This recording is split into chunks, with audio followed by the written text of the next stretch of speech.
हाँ तो भाई स्वागत है आपका एक और नई वीडियो में। और इस वीडियो के अंदर हम बात करें किसान भाइयों नागार्जुन कंपनी के एक बहुत ही अच्छे प्रोडक्ट ग्लैंट इजी के बारे में। जी हाँ किसान भाइयों, ग्लैंट इजी के बारे में आपको पूरी डिटेल से जानकारी देने वाला हूँ। वैसे तो मार्केट के अंदर बहुत सारे प्रोडक्ट ऐसे आते हैं लेकिन हमें उनके बारे में अच्छे से पता नहीं होता है। जो हम उसका इस्तेमाल करते हैं तो बाद में हमें लगता है कि इसके रिजल्ट हमें नहीं मिले, तो कहीं ना कहीं पे हमारी कमी रह जाती है। तो आपको वो भी मैं सावधानी बताऊंगा कि ग्लैंट इजी के इस्तेमाल के टाइम पे आपको क्या सावधानी रखनी है, तो कैसे इस्तेमाल करना है इसका, कौन सी फसलों के अंदर इसका इस्तेमाल कर सकते हैं, क्या ये काम करेगी। तो ये तमाम तरह की जानकारी आपको इस वीडियो के अंदर मिलने वाली है। बस आपको क्या करना है, वीडियो को पूरा देखना है। तो चलिए किसान भाई वीडियो शुरू करते हैं। तो किसान भाइयों, इस वीडियो के अंदर हम बात कर रहे हैं नागार्जुन कंपनी के एक प्रोडक्ट ग्लैंट इजी के बारे में। तो सबसे पहले आपको बता दें कि ये क्या है। आपको बताएं कि ग्लैंट इजी जो है ये एक ग्रेनुअल बायो फर्टिलाइजर है। जी हाँ किसान भाइयों, ये एक माइकोराजा आप लोग इसको बोल सकते हैं, जो कि एक बायो के रूप में आता है। और आपको अगर बताएं कि ये एक यूपीटी टेक्नोलॉजी द्वारा बनाया गया प्रोडक्ट है, यानी कि अल्टीमेट परफॉर्मेंस टेक्नोलॉजी द्वारा। इसके यूज़ की बात करें तो कौन कौन सी फसलों के अंदर इसका इस्तेमाल कर सकते हैं, तो आप लोग इसका इस्तेमाल लगभग हर फसल के अंदर कर सकते हैं, चाहे अनाज वर्गीय फसलें हों, फल वर्गीय फसलें हों, दलहनीय फसलें हों, सब्जी वर्गीय फसलें हों, कोई भी फसल हो, सब फसलों के अंदर इसका इस्तेमाल आप लोग कर सकते हैं। क्योंकि एक बायो फर्टिलाइज़र है तो बायो फर्टिलाइज़र के रूप में आप लोग ग्लैंट इजी का इस्तेमाल कर सकते हैं और इसका फ़ायदा उठा सकते हैं। फसलों के अंदर जब हम पहला पानी लगाते हैं या पहला खाद डालते हैं यूरिया, तो उसके साथ में आप लोगों को दे देना है। फसल की शुरुआती अवस्था में आप लोग ग्लैंट इजी का इस्तेमाल कीजिए। किसी भी फसल के अंदर आप लोग इस्तेमाल कर रहे हैं, फिर जैसे कि देखिए धान की फसल के अंदर हम जब पहला यूरिया डालते हैं तो उस टाइम पे इस्तेमाल कर लीजिए इसका।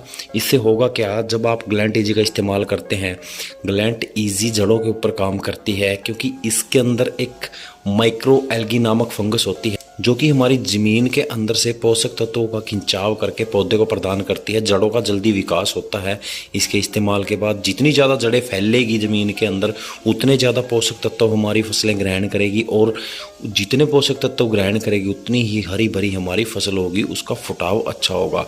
और फुटाव की बात आती है तो फुटाव भी बहुत अच्छा करती है हमारी फसलों के अंदर। ग्लैंट इजी के इस्तेमाल के बाद काफ़ी अच्छा फुटाव देखने को मिलता है और एक ग्रीनेस हमारे खेत के अंदर बनी रहती है। तो मेन यही है कि आप लोग ग्लैंट इजी का इस्तेमाल करते हैं तो आप लोग ग्लैंट इजी का इस्तेमाल अपनी फसलों में अच्छे फुटाव के लिए, अच्छी ताकत देने के लिए, जड़ों के अच्छे विकास के लिए कर सकते हैं। किसान भाइयों, बात करें इसकी डोज की, तो जो इसकी डोज रहने वाली हो 4 किलोग्राम प्रति एकड़ के हिसाब से आपको इस्तेमाल करना है। और मैं बात कर रहा था कि इसके इस्तेमाल करते टाइम आपको क्या सावधानी रखनी है। सावधानी आपको सिर्फ इतनी रखनी है कि ग्लैंट इजी को आपको किसी भी फंगीसाइड प्रोडक्ट के साथ मिक्स करके इस्तेमाल नहीं करना है। क्योंकि जैसा कि मैंने पीछे वीडियो में बताया कि इसके अंदर माइक्रो एल्गी नामक एक फंगस होती है जो कि एक तरह की फंगस ही होती है। और जब आप किसी फंगीसाइड के साथ में इसका मिक्स करके इस्तेमाल करेंगे, जैसे धान की फसल के अंदर ही लगा लीजिए, जैसे पानी की रोकथाम के लिए या जड़ों की गलन की रोकथाम के लिए हम किसी फंगीसाइड का इस्तेमाल करते हैं, जैसे कि थाइपोनेट वगैरह है या कार्बनिजम मैनकोजेब या सल्फर वगैरह डालते हैं, तो आप लोग उस टाइम पे ये मत सोचिए कि इसके साथ में मिक्स करके हम लोग इसका इस्तेमाल कर लें, तो ये काम नहीं करेगा। क्योंकि उसके अंदर भी एक तरह की फंगस ही होती है और ये भी एक फंगीसाइड अगर आप लोग इस्तेमाल करेंगे तो वो चीज़ रिएक्शन करेगी और ये प्रोडक्ट आपका ख़राब हो जाएगा, पैसा आपका बर्बाद हो जाएगा। इससे बेटर है आप लोग इसको अकेले इस्तेमाल कीजिए, मिट्टी में मिला के इस्तेमाल कीजिए, या फिर यूरिया के साथ में मिला के आप लोग बेझिझक इस्तेमाल कर सकते हैं। सिर्फ ध्यान इतना रखना है कि किसी फंगीसाइड के साथ में मिला के इसका इस्तेमाल आपको नहीं करना है अगर आपको इसके बेस्ट रिजल्ट चाहिए तो मार्केट के अंदर इसकी 4 किलोग्राम की ही पैकिंग आती है।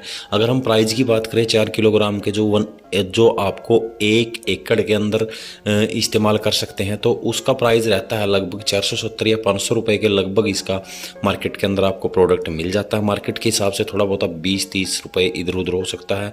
बाकी अदरवाइज अगर आप लोग इस्तेमाल करके देखना चाहते हैं तो आप लोग ग्लैंट इजी का इस्तेमाल कर सकते हैं, एक अच्छे फुटाव के लिए, जड़ों के अच्छे विकास के लिए, हमारी फसलों की अच्छी पैदावार के लिए। तो यही सब था किसान भाइयों नागार्जुन कंपनी के एक प्रोडक्ट ग्लैंट इजी के बारे में। तो मेरे ख्याल से जानकारी आपको समझ में आ गई होगी।